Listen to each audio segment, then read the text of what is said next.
Hello, today I'll be colouring a character using only 5 Copic markers. The markers will be coming up on your screen now and will be highlighted as I colour with them. When I first started with Copic markers, I had trouble choosing which colours to start my collection with, as they are quite expensive and I had to limit my palette. So I thought this would help you if you're just starting out too. So when you're choosing your markers, you choose not only the colours of the pens, like the 5 that you can see on the screen now, but you also choose the colours that can blend between these pens. Like the E25 brown and the BV34 mixed together make a very good dark shadow colour, and you can see me colouring now the clothes and the hair with it. The BV02, which is a light violet, and the E00 make a very good shadow colour for the face. Here I'm colouring as well. R21 and E00 blend together very well on the skin to give the impression of a varied skin tone. Also here you can see me colouring very lightly with the E00. You can get different shades with only one colour, a bit like a pencil, by lightly and evenly colouring the image when you would like the shade to be light, and using a lot more pigment when you would like the darker shade. As you can see on the face with the E00, I've made 2 different shades, one by using just one pigment that I evenly coloured with it, and another shade that's a bit darker by colouring more layers with the same pen. It's quite tempting to buy the lighter colours for every shade. Like here it would have been easy to have a lighter shade blue for colouring the clothes, but I managed to make do with the E00, which is a lighter brown, and kind of blended the lighter violet with it.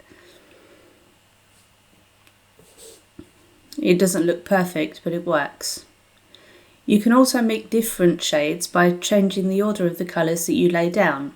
If you notice with the hat, I put the dark brown E25 down first, and then coloured over the top with the BV34.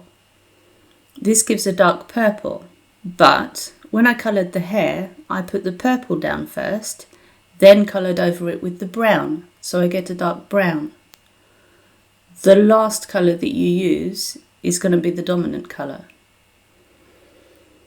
If you are using a limited palette and you don't have enough colours to blend with, like what has happened with the hair in this image, you need to try and make the limit between light and dark colours as clean as possible.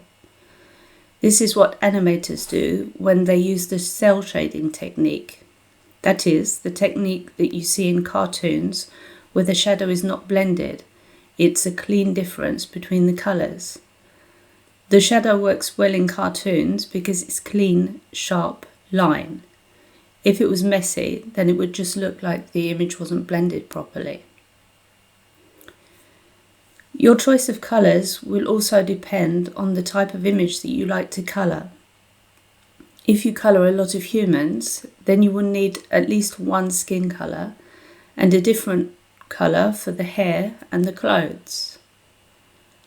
Animals, especially those that have one fur colour, are a lot easier.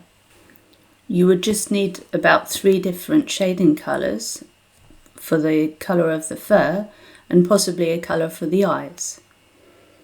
If you colour landscapes, a couple of greens and browns might get you a long way. In any case, try and scale your colour palette down to the type of project you will be working on. Here, I tried to make a bit of a challenge by colouring an image that is quite complete. A character with clothes, hair and skin. So I had to say, I'll absolutely need a skin colour. How can I make that skin colour useful for the rest of my image? I'll need to colour eyes, so maybe I can get clothes colours that I can use at the same time for the eyes. I often use a violet colour for shading skin, so I thought, why not colour this person with violet clothes? That way one colour has a few uses, and so on.